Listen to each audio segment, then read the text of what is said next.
I always knew I would do a drama at some point, or a more dramatic piece. This has got a lot of laughs in it too. But I guess I was just waiting for it to come along, and finally 3 years ago I ran into Brian Hayes Curry and he told me this story, and I was like, how do I get in? I love this thing. This is a home run. I just love the story. And I knew at that moment I have to follow this.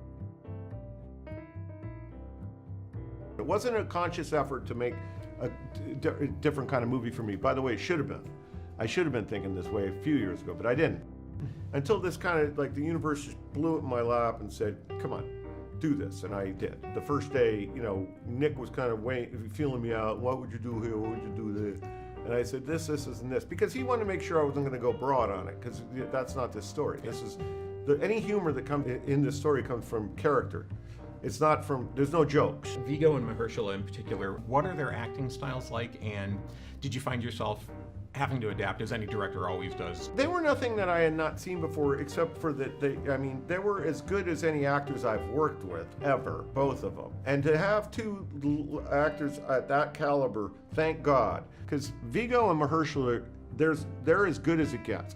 And you needed that for this performance, because they're doing different things. Tony Lip is a big, larger-than-life, hey, how you doing, eating, smoking, doing this, doing that. And Mahershala is very restrained performance, very restrained. And it's the little things that happen. It's the nuance, it's the little look, it's the eye roll, it's the turn away. And if I had a guy who was trying to compete with Viggo, it doesn't work.